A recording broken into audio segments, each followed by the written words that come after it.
কিছুদিন আগে ছাত্র শিবিরের ঢাকা বিশ্ববিদ্যালয় শাখার সেক্রেটারি এস এম ফরহাদ বললেন যে ছাত্র শিবির কারো রক কেটেছে কিনা আপনারা গুগলে সার্চ দিয়ে দেখবেন, কিছুই পাবেন না। কিন্তু আমি তার কথা শুনে গুগলে সার্চ দিলাম এবং বেশ কিছু অভিযোগ পেলাম। আপনাকে দু একটা শোনাই। 1988 সালের 31শে মে রাজশাহী মেডিকেল কলেজ শাখার ছাত্রমৈত্রী সভাপতি জামিল আক্তার রতনকে 4 হাত পায়ের রক কেটে হত্যা করা হয়। 1989 সালে রমজান মাসে ছাত্র ইউনিয়নের রাজশাহী বিশ্ববিদ্যালয় শাখার সভাপতি গাজী গোলাম মোস্তফাকে ইফতারের দাওয়াত নিয়ে গিয়ে হাতের রক কেটে দেওয়া হয়। এরকম আরও বেশ কিছু অভিযোগ গুগলে সার্চ করে আমি পেয়েছি। সত্য মিথ্যা আসলে আরেকটু ইনভেস্টিগেট করলে হয়তো আমি বের করতে পারতাম। মানে শিবির কেন রক কাটে এবং সেটা কি আসলে কেবলই মিথ? সত্যতা নিশ্চয়ই আছে। এমনি এমনি তো যা রটে তার তো কিছু বটেও নাকি? আচ্ছা, অনেক অনেক ধন্যবাদ আপনাকে। শিবির রক কেটেছে কিনা সেটা একটা প্রশ্ন। কাটলে কার কার কেটেছে, কতটা কেটেছে, কোন সময় কোন জায়গায় কেটেছে এবং কেন কেটেছে, 3 প্রশ্ন, একের মধ্যে 3। তা আমি এর জবাব অবশ্যই দেব। কিন্তু এও কি আপনি একটু লক্ষ্য করেছেন, একজন সচেতন নাগরিক হিসাবে আমি বাদ দিলাম আপনি সাংবাদিক, অবশ্যই আপনি সাংবাদিক, এটাকে একদিকে রাখলাম।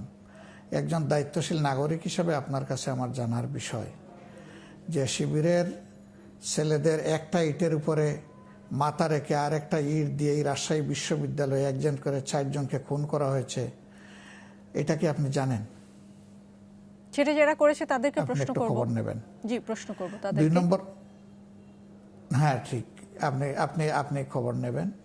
2 নম্বর হলো যে আপনি অত দূরে যাব না, ভেরি রিসেন্ট পাশে চলে আসেন।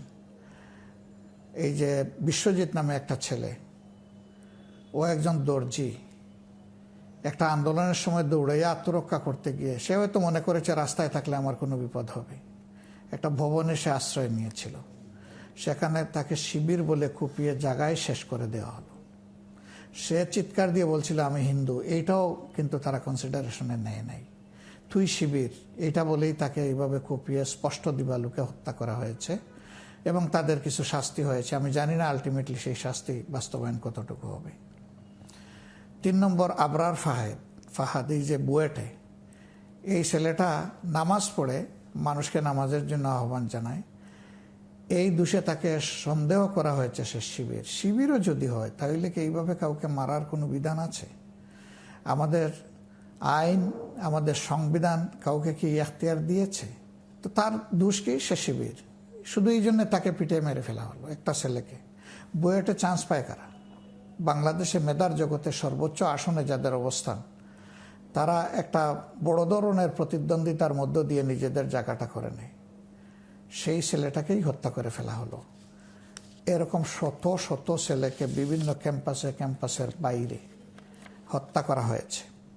এখন আসেন রক কাটার ব্যাপারে আমি চাচ্ছি।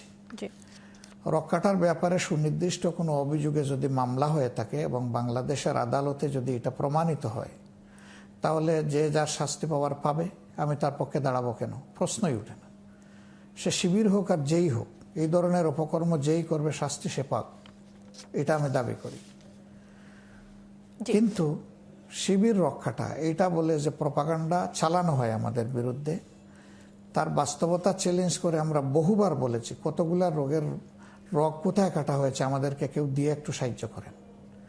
এবং সেইগুলার ব্যাপারে যে সমস্ত অভিযোগ হয়েছিল সেই অভিযোগগুলো আদালতে কিভাবে নিষ্পত্তি হয়েছে তা সহ একটু আমাদেরকে দিয়ে সাহায্য করেন। অভিযোগ যেহেতু আমাদের বিরুদ্ধে, তাইলে অভিযোগকারীদের দায়িত্ব হচ্ছে বিষয়টা আমাদেরকে দিয়ে সহযোগিতা করা। তারা যদি ওই রকম কোনো অভিযোগ দিয়ে আমাদেরকে সহযোগিতা করেন, আমরা সেগুলা দেখব। কিন্তু এবং সেই ক্ষেত্রে আমাদের আপনাদের বিরুদ্ধে আপনাদেরও তো এগিয়ে আসতে হবে। আপনাদের দলের কেউ যদি এরকম করেই থাকে, আমি শুরুতেই বলেছি যা রটে তার কিছুটা হলেও বটে, আপনাদেরও তো দায় আছে খুঁজে বের করে তাদেরকে দলীয়ভাবে সাজা দেওয়ারও তো একটা রীতি আছে নিশ্চয়ই।